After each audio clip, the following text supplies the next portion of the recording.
Everybody, what's going on? It is Dr. Mondo, and we are live here from Cafe Gratitude. I don't know if anyone's been to Cafe Gratitude down here in LA, but it's one of the best whole foods, plant-based restaurants around. And yeah, we're down here in LA today. Just had a chance to do some meetings down here today. And yeah, there's some exciting stuff happening. Actually got a chance to meet with some people from Beyond Meat, which is a really popular emerging company that I'm sure some of you have heard of in the plant-based world, and had a chance to meet with some of the people who were the initial investors in Beyond Meat, and just talk to them about their story. And I got a chance to meet also with a former baseball player, Kenny Lofton, who has a production company down here, and spent the day at Uninterrupted, where my best friend Jimmy works. And I got a chance to spend the day with him. So just had a lot of fun out here in LA today, just taking meetings and talking about more possibilities, opportunities that are kind of emerging right now to further the rewriting your story message. And it's exciting. It's exciting stuff. And tonight, I'm very, very excited to have another episode here on the road. It's kind of a fun feeling. You know, the day started around 5 a.m. our time. We hit the airport. I got, of course, anyone that knows me knows that I love drama. Not just in my movie and television show selection. I love drama in my life. Not like that. I guess it sounds kind of bad. Again, I've been up since 5 a.m., so forgive me. But no, what I mean is that I always find a way to just kind of create chaos and drama. And today, you know, on the way to the airport, we were a little bit late. I came here with Ashley Cook, who's the head of strategy and the head of social media for Dr. Mondo. And anyway, she's stressing out because I'm already showing up kind of late. And of course, what do? I leave my phone in the lift with an hour to spare to get on our plane's taking off in an hour. Now my phone's gone, and I have one of those little you know, contraptions where I have all my credit cards, my ID, everything is in my phone. So of course, you know, I'm freaking out. I can't even get on the plane now. We have these meetings. And so, you know, we start calling Lyft, trying to log in, get the phone back. Long story short, we were able to get the phone back and get on the plane, and it was like a mad dash. I ended up running up an escalator at a certain point. And I don't know if any of you have done that figuratively, but figuratively is hard enough. Running up, and this was a long escalator, and I feel like the speed was a little bit higher than normal. It was a high-speed escalator, and I gave it everything I had. I got right to the top, and then I realized to actually get to the top and then plant your feet, it was kind of high. To plant your feet and then get on solid ground and then get over that initial hump to get back on, like, that was going to be a lot. So I decided to just look to my right, and I was like, oh, there's an escalator going up that way. So anyway, we had a lot of fun this morning just even getting here. It's been an exciting day, a jam-packed day, and now we get a chance to talk to Bethany Stec, who is Miss Chard, and I hope I'm pronouncing that right, because it's funny.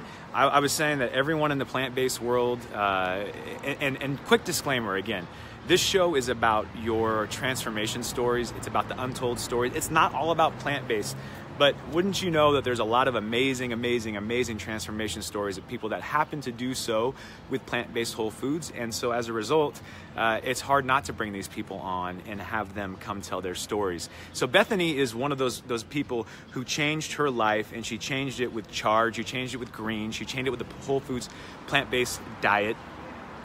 I say that we all have like our certain go-to vegetable or fruit that we're known for. Like my videographer Daniel, he's been plant-based for 3 years. He's known as Mango Dan, okay? Because he's got a mango in his back pocket right now. Daniel, where are you at? I know you have a mango on you. I'm a kiwi guy, and I've mentioned this before, but if you are eating the kiwi and you're peeling the skin, you are getting rid of the best part of the kiwi. You need to bite into that thing like an apple, okay? That's the only way to eat a kiwi. So I'm into kiwi, and Bethany, from what I can gather as I'm getting to know her, and I'm gonna get a chance to get to know her so much better tonight with her story, is Bethany has lived off of chard. She loves chard, and she'll explain to you what rainbow chard is, all that stuff, but that's her food of choice. But again, you know, the reason we do this show, if you're just joining us and you've never watched this broadcast, is because too often we think we know the story about someone's weight loss transformation just by their before and after pictures. Too often we think that we know the story just based on what they did to eat or how they exercise. The reality is that there's so many elements of someone's story that go untold.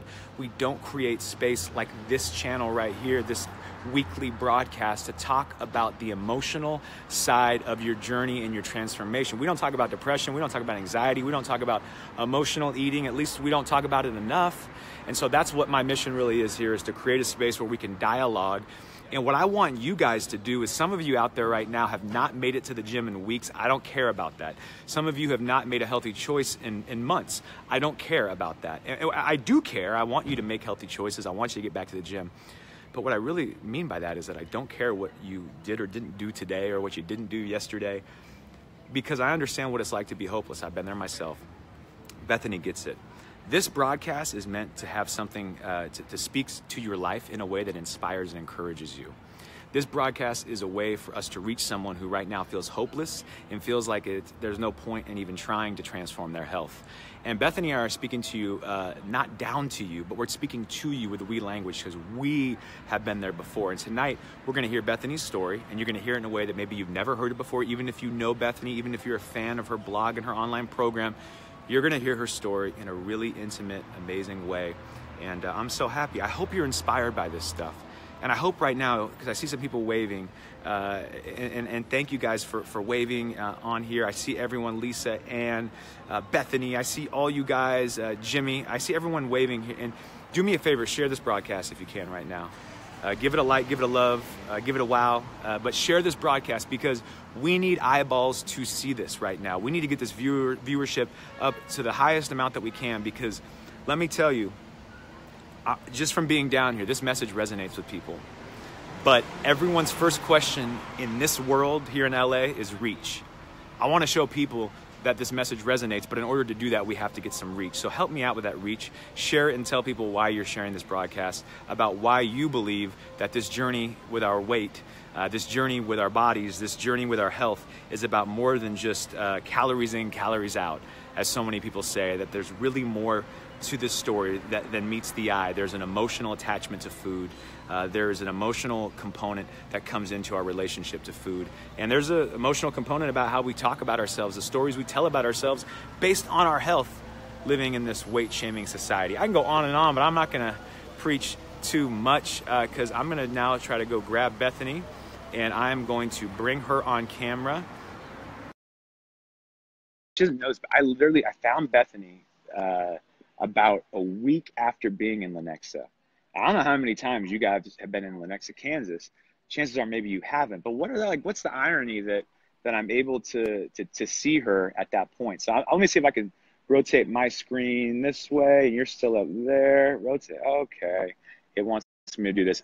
For whatever reason, maybe if you could switch. You Should I go? Yeah, there you go.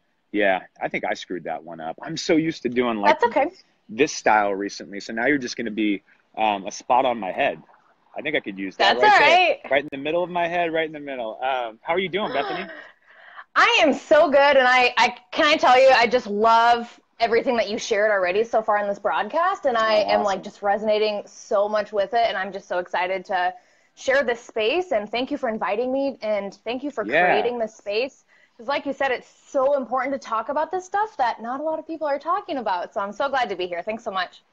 Absolutely. I want you to I think that, again, part of how this came about is, I can't remember exactly what specific post it was, but something that you did, I saw, and I was like, oh my gosh, we speak such a similar language in terms of how we view stuff. Can you tell some people, first of all, just give them an update. What are you up to right now? And then we'll kind of backtrack into your story a little bit.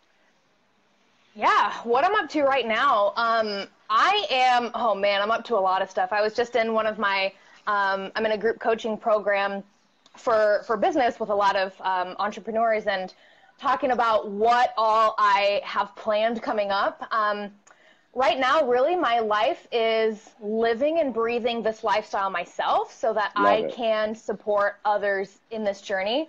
That's my day job. That's my night job. That's what I wake up to do.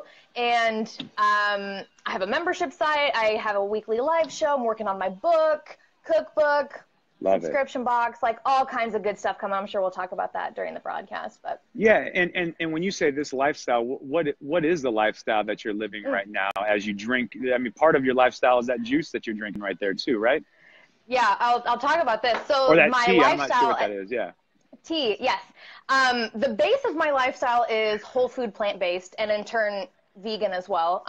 Okay. And the most important thing for me is to get high, and I think for everybody, is to get high nutrient, colorful, fresh, whole, real food. And this was day and night from what I used to eat like 5 years ago and prior. And so different than what I used to drink as well, because if this was 5 years ago today, this would be like a bottle of vodka, Captain Morgan, some hard liquor, maybe a whole box of wine. How so often? life is, How often was that? That wasn't like an every every day. night? It was an everyday thing, really? Yeah, I didn't every know day. Yeah, every day. It was definitely harder on the weekends for sure, but every day at the end of my day, I was working a job. I think I was in retail, I was in insurance, and I was just waking up and breathing and walking, like that's it. And I wasn't Existing, fulfilled. not living. Yeah. Absolutely, yes. Surviving, not thriving, all of that. And yeah, so at the end of every single day, it'd be like, well, the day is over. Like, better crack one open, better swing through some drive-thrus on the way home. Of course, I did. Yeah, I mean, I did that every day. So whether it was a box of wine at the end of the night, a bottle of wine, mixed drinks at the bar for happy hour, it was at least 5 nights a week and like hard on the weekends. And so and that was how long ago? I'll be celebrating 5 years in May. 5 years. And when you say celebrating, what does that mean to you? What are you celebrating? I mean, I know you're celebrating your health, but like, are you celebrating? It sounds like there's layers to that. Oh, 100%. I'm celebrating 5 years of making the decision to make a change. And yes, so many layers in that. It was the moment that I knew that I was going to change my life. I was going to change my nutrition. I was going to change my mindset, my outlook on food and life and myself and my image and self-confidence. I was just so tired of being where I was. And May 19th, 2013 was the day that something sparked in me and started this whole lifestyle journey for me. Say that date one more time again. May 19th, 2013. So what comes up for you when you think about May 19th, 2013? There's something obviously so significant, but what happens on the morning of May 19th, 2013? The morning of May 19th, 2013, I'm standing in my parents' kitchen with my younger brother, who has always been passionate about lifestyle and health and nutrition and stuff. And he went to college for exercise science and just was always kind of in that space. And I was so not in that space. I was in the space of donuts and alcohol and fast food and just, eating myself to death in the closet and then throwing it up later.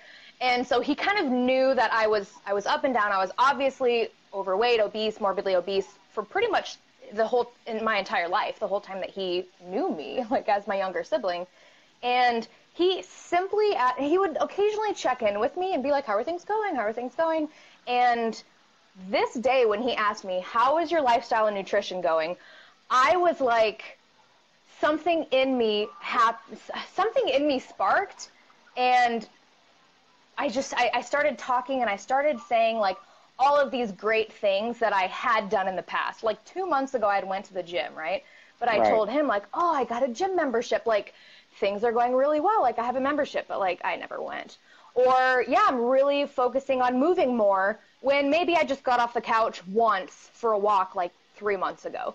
My nutrition's really good, and that was not true. So I was saying all of these things out loud and trying to like build up this, like how things are going so great for me and life is so awesome and I'm super healthy and I'm very conscious of what I'm eating, and none of that was true. And I caught myself like as I'm saying it, I'm like, what are you doing? You're BSing him, you're BSing yourself. Like what is happening? Like you've never really been in this moment where you are sugarcoating, for lack of a better phrase, you're sugarcoating your lifestyle, and it's nothing like what it really is. And I called myself out in that moment, and I was like, what's really going on here? So, what is really going on? What's really going on? But say that last part, integrity was something that you, and that was the first time you sugarcoated it, or the first time you realized you were sugarcoating it? I think I sugarcoated a lot of things to myself. Yeah, but like out loud to actually verbalize it sounds like it was different. Yep. It was so different this time. And I don't know if it was that my brother, I mean, he knows me, and I think he was kind of like, you're full of shit, Bethany, you know? So I think there was a little bit of that where, like, he knows that I'm BSing, right? Like, he has to, like, I got found out, right? Because before I was always saying it to myself, I was hiding rappers, I was doing all this stuff. But when Trevor asked me and I was vocalizing it to him, I'm like, oh my gosh, this is deeper than I thought. Like, this is more than I thought. And that's what sparked really everything. I mean, the whole journey since then. So in that moment, and there's so many people right now, if this is something you can resonate with, you're in that moment, you feel like you're leading up to that moment, share something below. Share a comment. Trinity says, I think I do that now. And so I want you to share with Trinity and the people that are listening right now.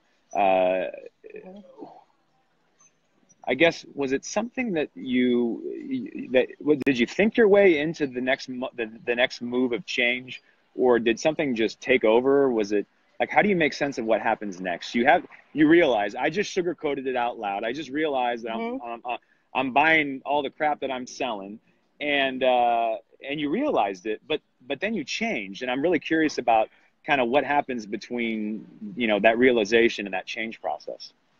Yeah, the difference for me this time, I think, was that I actually called myself out on my own bullshit.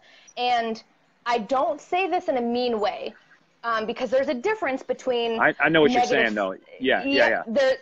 There's a difference between negative self-talk and actually calling out your own BS. And that's what I had to do in that moment. And that was part of my shift. Was before, exactly what you said, I was eating my own, feeding into my own story. And that's the story I was telling myself. And finally I was like, you come to these realization moments, and all the things that are going back in my head, reliving things. Like, I'll share this story. I shared this earlier on my live show this morning. There are many instances of this, but here's one. My husband was on a business trip. I order a large pizza from Domino's. I pay in cash, so it doesn't show up on my credit card, so I don't have to see it. My husband doesn't have to ask me about it. I crush the whole pizza. I'm nodding because I know all about it. And then you got to throw the. I know. Let me guess. You got to hide the evidence so it didn't happen psychologically. Keep going. Absolutely. Yep. Hid the box in the garage, deep down in the garbage. Absolutely. I don't want to even catch a glimpse of that. Could be like a little bit of that guilt and shame running back, right? Absolutely. Yep. So. And I hid the box in the garage, and I didn't talk about it for years. I don't think I told my husband for years. That, it came out later as I was starting to share. But stories like that and moments like that were coming up during the moment of my standing in there on May 19th, Interesting. And I had to, I had to say, I had to ask myself, first off, I had to address what was actually happening. Because sometimes we don't. We're like, oh, it's fine, whatever. Like, that's okay. But I had to actually be serious with what was going on and ask myself, am I okay with this lifestyle? Am I okay living my lifestyle like this? Am I okay feeling that guilt, at 3 o'clock in the morning after I just crushed a pint of ice cream and then crying myself to sleep? Am I okay with this lifestyle? Am I okay with this really? And I had to ask myself that first and foremost. And the answer was, no, I'm not okay with this. I was here for more. I deserve more. My body, my mind, everything deserves this lifestyle of, self-confidence and abundance and healthful energy and vitality. And I was not even close to living that at all. And so a lot of those things were coming up in those moments. And I was like, no, I'm not about that old life anymore. It's okay that it happened, but I'm here now. And I'm going forward from here. So you made a decision in that moment that was it. So in May 19th, you made a decision. So again, I want to replay this process, because some of you out there right now, it's mystical to look at Bethany's transformation and say, hey, that's just a far removed story that she can't possibly relate to mine. I hope that you're resonating with some of this. I am too, personally, as I'm hearing this. there was a moment of her verbalizing something out loud that led to a moment of realization that she had with herself, right? And then that moment of Absolutely. realization that she had with herself led to this question of, am I really happy the way I'm living? Some of you may be having those realizations. You haven't said it out loud yet. Maybe it's time that you did.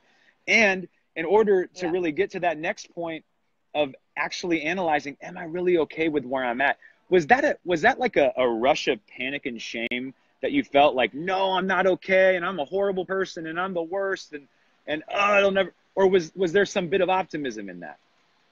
There was a lot of optimism in that. And I Why? shared this. Yeah, why do you think there was? I'm going to talk about, I was thinking of this earlier today because I think so many people get to the rock bottom moment and they're like, I'm fat, I'm ugly, I'm overweight, I'll never succeed, I've failed so many times before, I can't do this, right? And all of those words and energy are like soul suckers. They're like sucking the life out of you if you are feeling that. And the more you feel that, the more you feel like that. Like the harder it will to get out of it if you keep thinking those things. And so when I was in that moment of like, I'm going to, like, I know that I can feel better than this overall, mind, body, soul, I mean, everything. I knew that I was going to just like flourish and fly out of this like cocoon that I had wrapped around myself. And so it was more excitement because I had made that decision to make the change already. And it wasn't one of like, I better do this or else. I mean, there was a little bit of that, like, yo, I'm leading a horrible lifestyle. I'm probably going to get type 2 diabetes. I have my cholesterol soaring already, blood pressure, horrible, asthma, like all these meds I'm on, right? So I was already leading that, going down that path.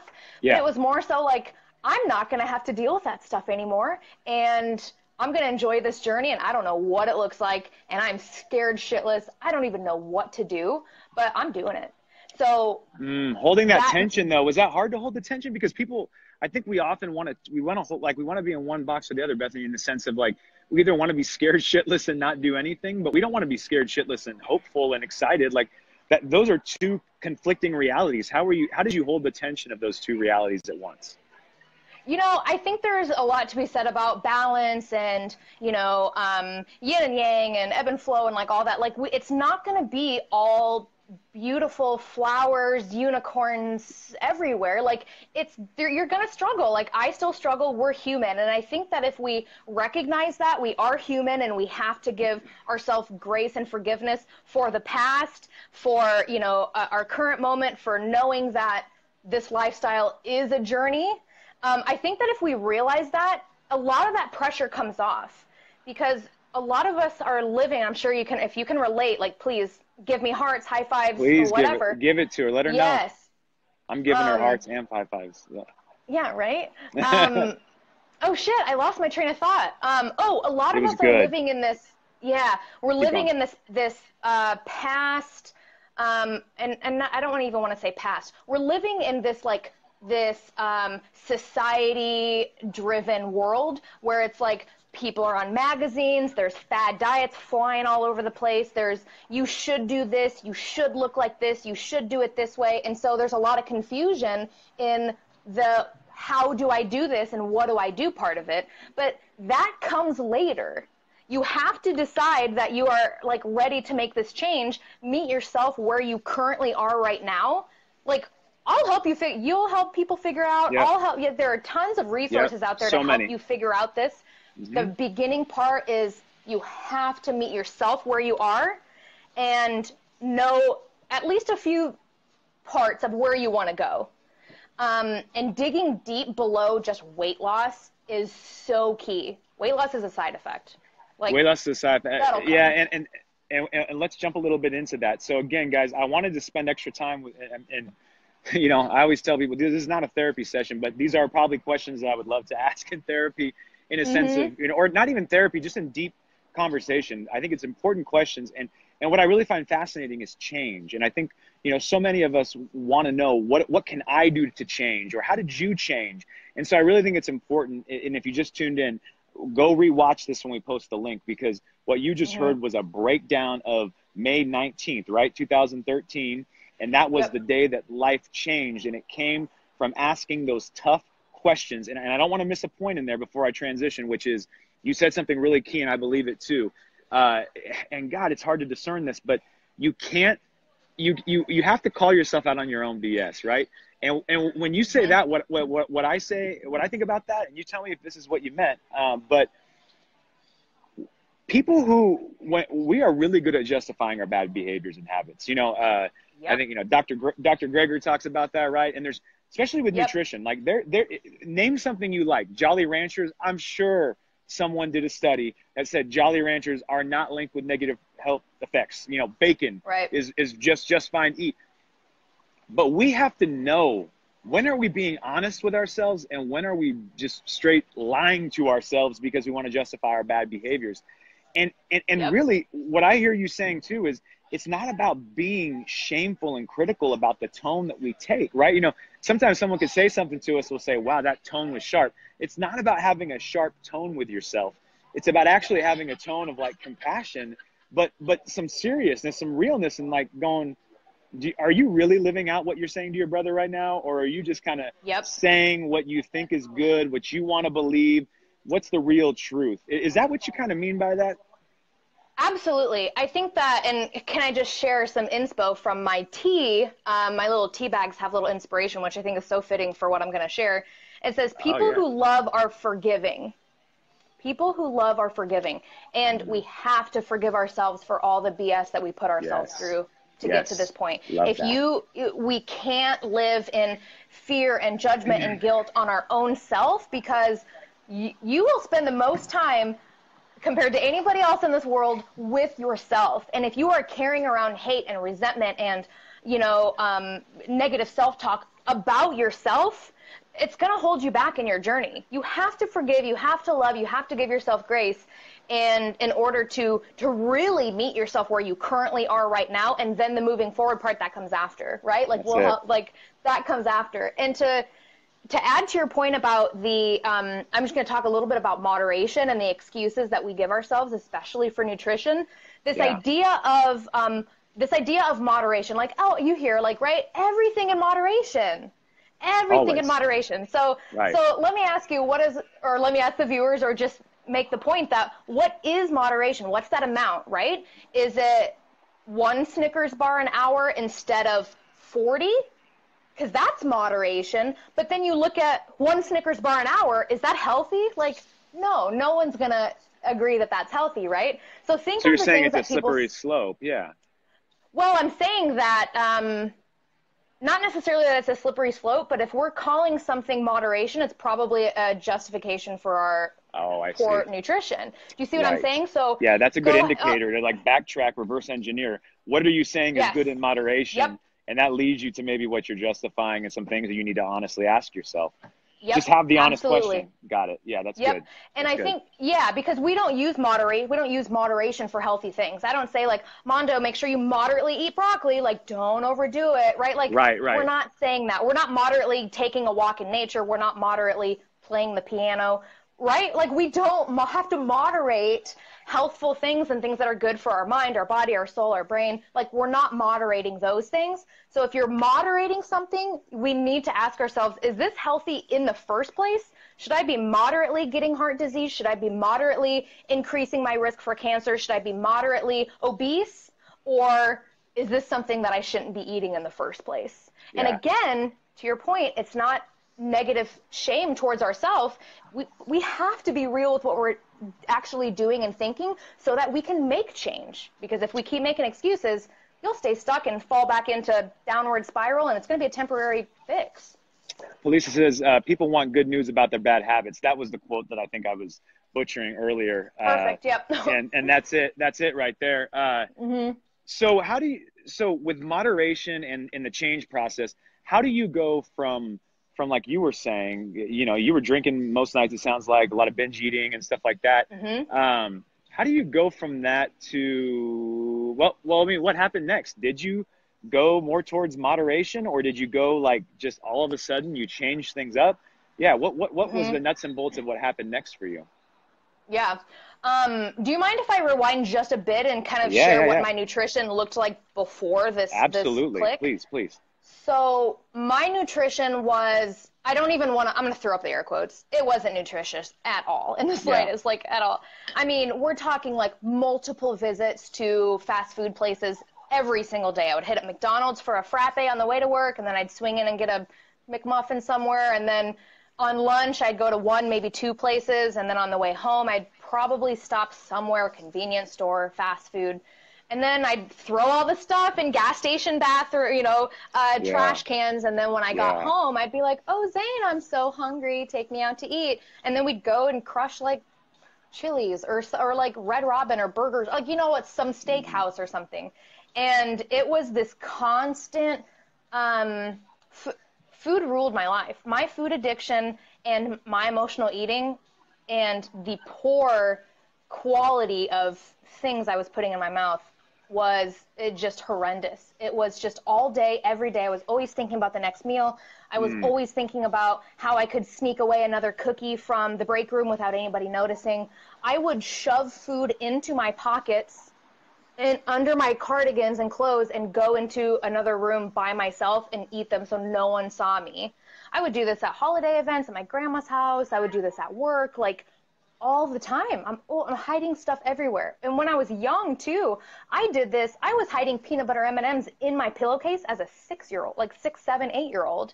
Like this started when I was a young tot, and I kept building on those, and I ballooned up to a morbidly obese, stressed out, anxious, depressed, suicidal person who hated who was looking back at them in the mirror. And so that was it was a 23-year buildup until that moment that I shared of May 19th. And so Tim asked a quick question in there. I want to just break in this. Tim says, what emotions were you medicating for? That's a good question. How were you, so Tim, what I think Tim is asking is that, like, when you look back at that, do you think that food was helping you cope with emotions daily that were just coming up for you in life? Or was it that you just see this as like the power of the food addiction, or both? Or how do you make sense of that? A little bit of both. There's a lot of food addiction. And did it help me cope? No, it helped me mask the symptom. Okay. Like, there's really my alcohol problem, my food addiction, my, suicidal thoughts and all this stuff, nothing ever helped my emotions. It was all masking it. It was all masking emotions. And so it gave you distance and space from it. Yeah. Yep. Yeah. You just, you drink to get away, or you binge eat, and you turn off the switch and you binge eat a whole bag of donuts, and then you just pretend it didn't happen, but then you think about it and you wake up guilty, and then you do the same thing over again. You eat because you were guilty about eating before, and you were upset then because you were overweight and you just looked in the mirror and your pants didn't fit, and it's this whole long, it goes around. You lose track of what totally. It's on one on top of the other, on top of the other, on top of the other, and it just built from there. I was on a lot of meds. I had surgeries to help my stomach pains, which didn't do anything because my nutrition was never addressed. So a lot of things on top of each other. And it got to just be where I was like, I'm done. Like, I'm done with all of this stuff. And I need to make a change. I don't want to live like this anymore. So I'm going to go with Tim because he's been really active. Guys, again, I guess it's a bad pun to say it, but open mouths get fed. But if they're getting fed plant food, I think it's appropriate. But Tim is clearly asking some questions here now. Looking at, I think we were transitioning into what did you do about it? Part of what you've alluded to is that there was some healing that was needed. So did you immediately then start transforming your physical health, and then along the way you started making some of these realizations that you're saying now about the emotional side, or how did it go? Yeah, I think you nailed it. The first part of it was I have to address my nutrition.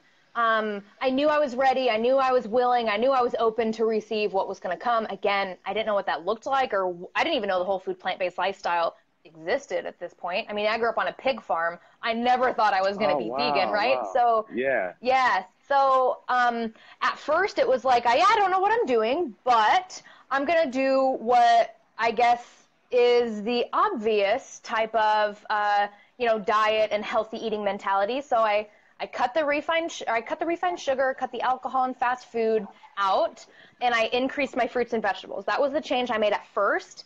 And I did see success. On the scale, I saw some weight come off. And a lot of that was because I really did do a hard cut on the alcohol, the fast food, the cookies and donuts, and I increased the fruits and veggies. But I was still doing like Greek yogurt and lean meats and fat-free cheeses and sugar-free cookies and all of that like packaged healthy stuff. And so I didn't cut that until a few months later when I discovered the whole food plant-based lifestyle via Dr. Furman's Eat to Live special on PBS. I'm just watching this special. How'd you stumble onto that? Just because you were thinking about health and little bro, once again, my younger brother, wow. Same brother. He's a common theme in this. He is, yeah. He was visiting our house that summer, and he had been introduced to Dr. Furman and kind of reading up some stuff. He always loves to, read new info and all that. And he said, I think that you would like this lifestyle. I think you would resonate with it. I think that it would be something like, check it out. Here you go. And he kind of passed it to me, and he actually recorded it on my DVR for me and then told me about it and was like, you should watch this. And I'm like, all right. And I'm watching it and I'm like, what? This is bonkers. I can fill my body up to satisfaction, and I don't have to deprive myself when I'm like, I can feed my body's hunger. Like, this is crazy to me because my mentality was still on, I was portioning things out in 100-calorie packs, and I was making sure that I only had 1 ounce of lean turkey breast or whatever the healthy meat is that they say is healthy. And so I was still doing those things, and I'm like, wait a minute, I'm doing this all wrong. What? This is crazy. So I was excited, but I was also like, wait a minute, why has this never been talked about before? Like, why are they not, Amazing. How does this make so much sense? How am I looking at this as a former food addict, a current food addict, current emotional eater, overcoming suicidal thoughts and depression and anxiety? This is so great to me to hear. How is this not public knowledge? Why is this not on the news? Why is this not in every article? Like, why is none of my doctors have never told me about this? Right. So part of it was excitement to dive in, and the other part was, why haven't I heard about this? This is crazy. Like, I need to look into this more. And so I just dove in. I bought. So you dove in. What did you do? You bought a book? I bought Eat to Live. I finished the documentary. I bought, if not that night, the next day on Amazon, bought Eat to Live, bought the cookbook, and I was like, I'm gonna take it up a notch. Like, we're gonna go balls to the walls with this and see what's going on, because I had never been excited about a diet before in my life, and this was presented in a different way. It wasn't a diet. It wasn't a temporary fix. It wasn't you'll lose weight, X amount of weight in a certain amount of days, guaranteed. It wasn't a fad. It wasn't a pill, a shake, a wrap. This was feeding our bodies with the food that it was meant to thrive on. And I'm just like, I found it. I finally found what I've been looking for 23 years. Wow. And here it is. Now, prior to that, I want to, did you try to lose weight prior to that? Yeah. You did? Yeah. On the different diet. Yeah. Oh yeah. My whole life. I remember being in like kindergarten, first grade, second grade, like visually seeing that I was physically like twice the size of my classmates. I mean, I was larger by a lot than all of my friends growing up. And I always knew that. I just figured it was a problem with me. Nobody else seemed to have an issue. And that's when a lot of the closet eating and shame came in, because everyone else seemed to be fine. Why did I have the problem? And so that is a part of what started it. But what question am I answering? I totally lost my train of thought. I was saying, growing up, did you try to ever get on top of this? Yes. Did you ever try to lose weight? Yeah. Yeah. So that's when it started, like the emotional eating started, the closet eating, the binge eating. Into high school, it was binging and purging. I mean, I'd eat lunch and then I'd go throw it up. And, you know, I'd go on the elliptical for like 5 hours and burn like a ton of calories, and then I'd crush a pizza again, like when I got home, you know? Right. So I tried all those things. I tried Weight Watchers. I tried calorie counting. I tried portioning things out. I tried Jenny Craig. I tried pills and wraps. I tried it. If it exists, I probably tried it. If it exists, you probably tried it. And so when, again, I think what's liberating, and I always got to throw a disclaimer onto this. I mean, you're Whole Foods plant-based. I'm Whole Foods plant-based, now been for 7 months. This is no infomercial. Thank you very much. Yeah, this is not an infomercial. The local, you know, Farmers Market Association is not paying us for sponsorship. Believe me, they are not. We're just talking about this because we're passionate about it. And but anyway, again, I think you found this method, and I think I want to talk about psychologically what it did for you. People talk about this a lot, that when they find this way of eating, this idea of no longer having to restrict what they eat, listening to their body, doing intuitive eating, eating until you're full, not about what you can't have per se as to what you can have, and focusing on that. Just in that first 30 to 60 days, what started happening to your mind and your body? My mind and body were so fucking happy with what I was doing. It was almost like, I use this phrase a lot. This is what I kind of coined this like phrase or feeling. It's really, if you can imagine being love drunk on vegetables. Love drunk on vegetables. On chard? That's like the, right, yeah, chard, Swiss chard, rainbow chard, whatever. Kind of chard. It really was, because I had this energy out of nowhere, and I had this excitement for life, and the alcohol wasn't masking me anymore, and the refined sugar was gone, and I was able to, and there was a detox period, absolutely, because I had 23 years of crap in my body that I had to work out. So yes, there was a detox period, but the more and more that the brain fog lifted, and I was able to really clearly see what was happening and kind of look at it for what it is without the emotional eating mask over it, without the sugar-coated, saran-wrapped life, you know, I was able to kind of see things openly and more clearly, and that's the best way I can describe it. I was love drunk on vegetables. I mean, people thought there was something wrong with me because I was so excited, and probably too much at some points, and I still probably am. So excited about There's no vegetables. such thing. So excited. No. Right, I know. So excited about hummus, and so excited about my chocolate cherry smoothie, and I just cannot believe this is so healthy for me. And I just was so excited and so passionate. I've never felt this. I had never felt that way in my life, period. And to top it off, I had never felt that way on any of these previous diets before. And so I'm like, there's no way that this is not the answer for me. There's no way that this is not the right path. There was a Rich Roll podcast recently with Dr. Zach Bush. I'm not sure if you heard that one. Did you hear that one? Nope. Yeah, and you know, he mentioned something in there that's really important. And he says that, you know, roughly 90 to 95% of the receptors for dopamine, which again is the neurotransmitter that impacts, you know, how much, you know, enjoyment, pleasure, and things like that. When that's low, we feel depressed. 95% to 90% is found in our gut bacteria. So if we know that, and it's not in our brain, but it's in our gut, wouldn't it make sense that the foods that we're putting into our gut culture and bacteria would impact our mental health? Some people right now are wondering what, you know, there is no magic pill. Like, there are still some things I bet in your life you had to address and sort out, and that was part of this process.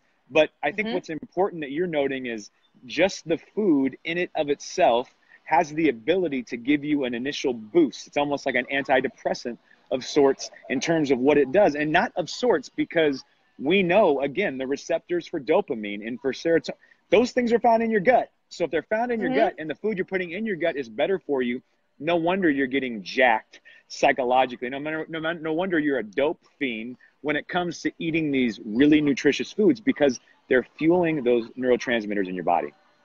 Yeah.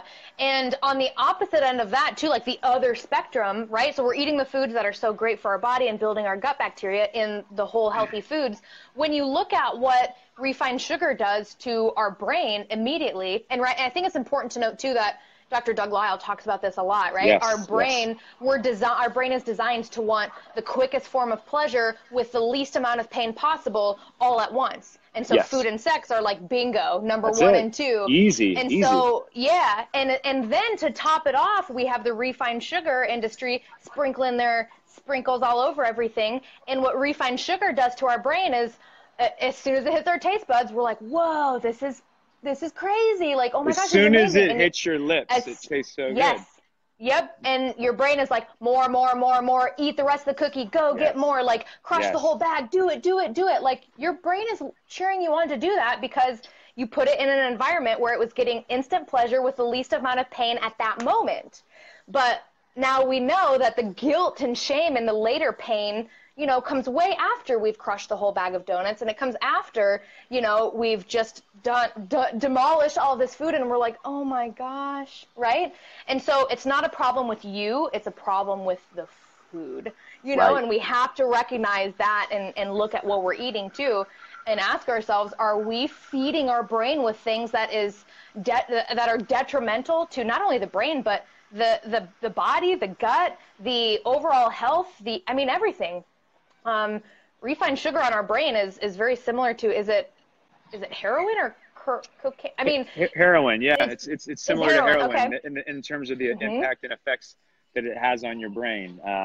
So again, that's crazy. It's crazy that when you understand food is engineered in those sorts of ways, and in the flip is true. So as much as you're hit with like some negative news about that, realize there's positive news to be said in that the food that you fuel your body with, in the same right, can also change some of those things. So let me point that out, though. Again, not a magic pill, though, because there was still stuff in your life, I imagine, that you had to deal with, so to speak, or address once you even were 2 months in. So what were some of the things that had to change in your life in order for you to be successful long term? And I'm talking more in regards to like your emotional and your mental health.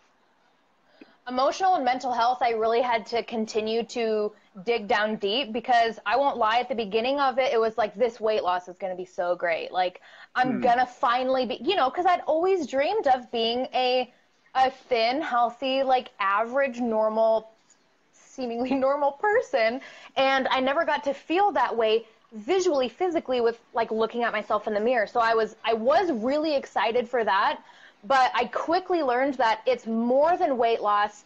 That's going to come. The weight was coming off, but all these other things were happening too, right? Like once I got past the detox period of the withdrawals and the headaches from like not having refined sugar for a few days and then a few weeks, once I got past that and the brain fog lifted, I was like, my mind was so much more open and clear to think about other things.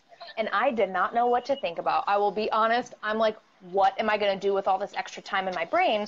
Because before I was can so relate to that. Yeah, keep going. Oh, that's man, crazy. yeah. So crazy. When's the next cookie? When's the next drink? When's the next happy hour? That's a full-time job. How many hours were you putting in a week? You were putting like 62 all day, hours a week? Yeah, like that's a full-time job, obsessing about food that much. Yeah. Yep. And so when I realized that I was very quickly not thinking about that all the time, I was like, what am I going to do with my life? Like, I mean, seriously, the doors were open and it was like, what do you want to do? What do you want to think about? What hobbies do you like? What do you want to? It was like so open for me. And I was like, oh my gosh. Okay. So maybe I'll start coloring. Maybe I'll start reading a book. Maybe I'll start yoga.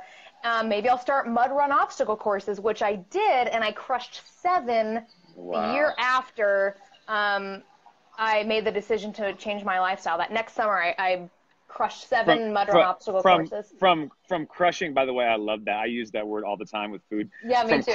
From crushing pizzas to crushing mud runs.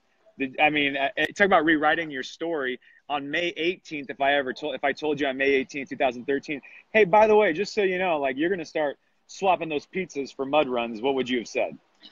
I'd have been like, you crazy, because there just wasn't, I didn't have that click. And so it's very true when people say like, whether you can or can't do something, you're right.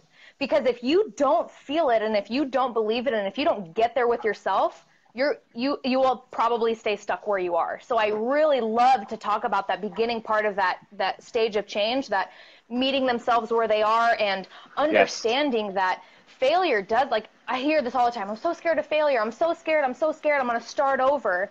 And the fear, first off, I want to just share my philosophy really quick on failure. Go. I hate that word. I hate it, and I wish it was never said ever.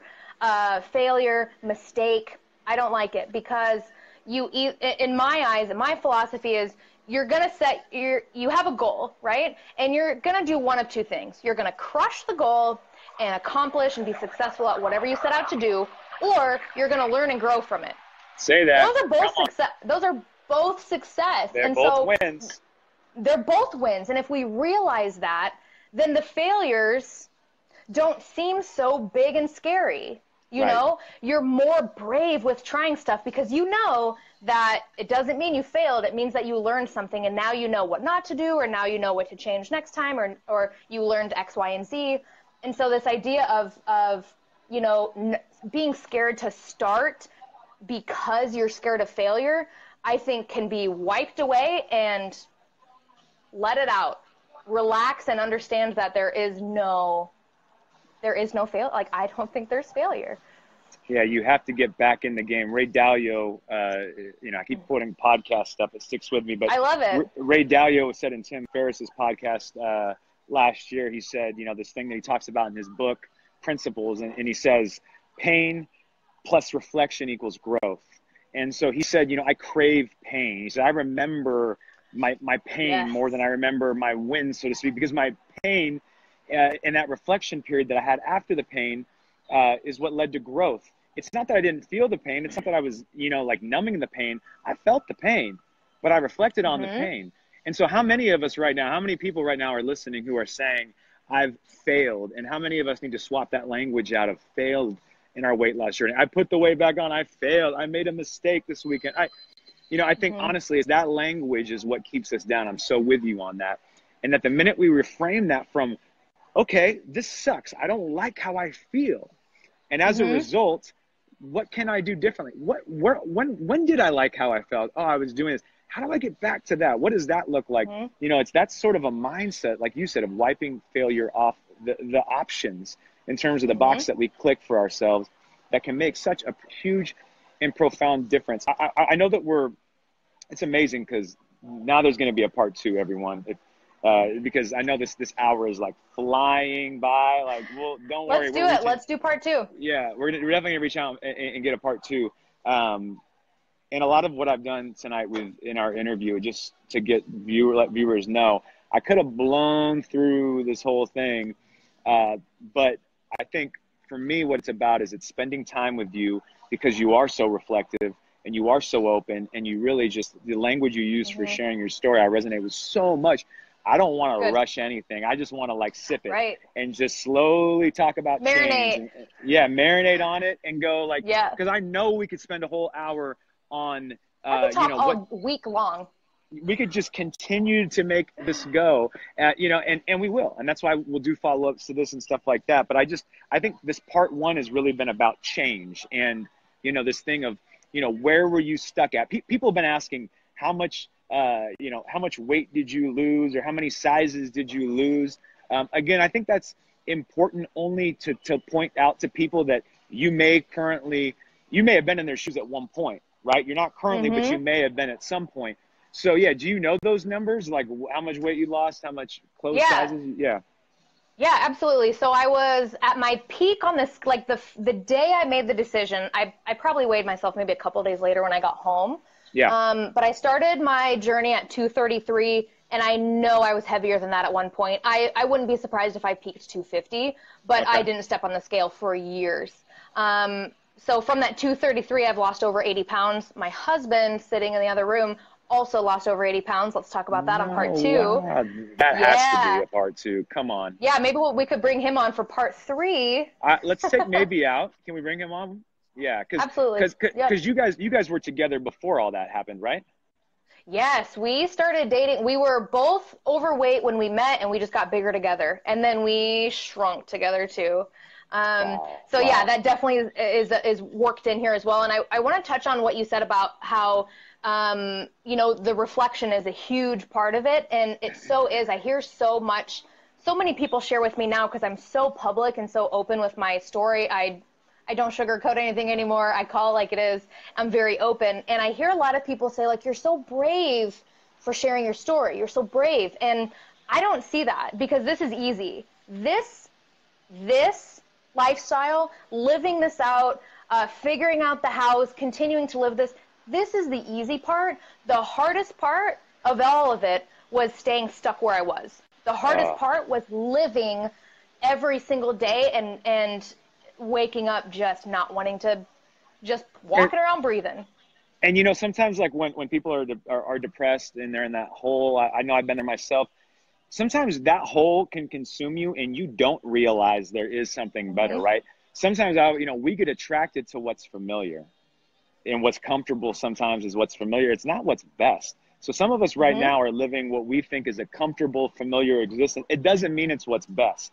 And so I really hope that you're listening to what Bethany is saying, because there is something on the other side of that maybe you don't even know right now. You think this is good. Maybe there's great out there in terms of achieving not just optimal health, but optimal mental health, optimal relationships, and really taking a look. And again, I'm going to go back to your formula, looking at yourself one day in the mirror and saying, am I being congruent? Am I being honest with what I'm really saying out loud about how I'm really doing? And if I'm not, am I okay with that? And if I'm not okay with that, what am I willing to do to change that?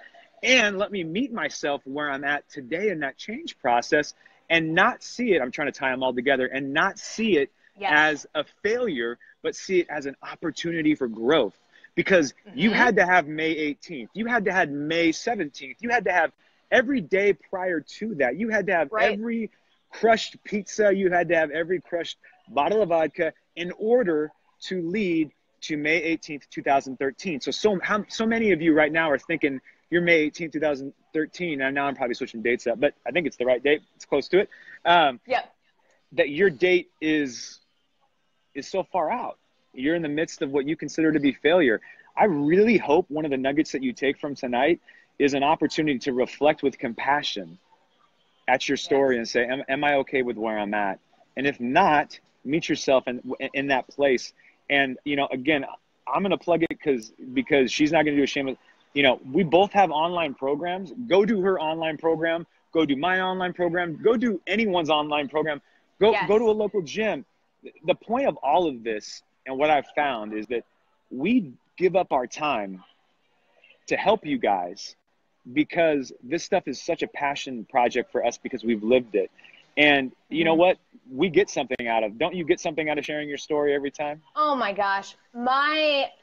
All day, every day, I am filled with such gratefulness, abundance, gratitude, like all of this for my clients and my membership members and my colleagues, you and all the people that I meet, and now my collaborators. I mean, the support and the system and the people that is, that are abundant around us is just, it's crazy. And to be a part of someone's journey is just insane to me. And I get to live it every day. I just love it. And I wanted to share something that goes along with what you were just saying, and that when you're talking with yourself and having that like come to moment of like, what's really going on? Do I really want to live this? It's not, there's a difference between saying you're doing something wrong, change it, and I know something that will help you feel better. And, all this to say, Dr. Mondo, you and I aren't here to tell people that they're doing something wrong, they must change it. No. But we have this experience and these stories, and we know what can help someone feel better, right? We have these processes and these methods and these theories and perspectives and philosophies and game plans and action steps that we know will help someone feel better. And so it's not about guilt. It's not about shame. It's not about talking down to someone. It's about saying, hey, I see you. I've been there. And if you're ready, come meet me, because I'm ready to help take you to the next level. Absolutely. Like you said, honestly, if I didn't have a plane to catch back home, then I would probably just be cranking out another hour. How Yeah. about crushing another hour with you? Crushing. But we need to plan a part 2, and people are saying that. Let's do it. So yeah, I appreciate Tamara and all the folks that were tuning in. Marianne, Richard, thank you so much, you guys. Richard, we need to talk too, because we need to get you on here at some point. I was going to say, you need Richard on here. I know, sure. Richard's got an amazing story. Look, again, it is all love and encouragement for everyone out there. I hope that someone watching tonight makes a decision that today is their May 18th. That today is their day, that they want to finally just get honest with themselves in a loving, compassionate sort of way, but really to start asking the tough questions that are going to lead to amazing change. So again, Bethany, do me a favor, drop in your links down below so people know how to follow your page, how to get links to your program. And then also what we'll do, guys, is we'll let you know, because we'll plan it, and we'll plan a follow-up night, and we'll make sure that we get you on in the next 3 or 4 weeks if you're up for doing something like that. 100%. Let's do it. Yeah, it's crazy. I mean, I find it so encouraging that it's a unique space. A lot of times when you're in the world of like business or, being having a brand or whatever, I think so often you try to differentiate yourself. And for me, what I'm trying to do is find more like-minded people. And it blows me away most Tuesday nights, and particularly tonight, that I hear you using so much similar language. It just tells me that, I want to continue to partner with people like yourself. You're doing amazing work. Keep doing it. It's going to take a village of us to continue to help, I think, transform this a lot of people's lives. And so I just want to thank you for being willing to come out on tonight and stay up. And I really appreciate it. Yeah, like I said, we're so similar, I think. And thank you again for having me on and creating this space. And I just love all of it. I love the collaborations. I love the like-mindedness. I love the building each other up, because it's not about,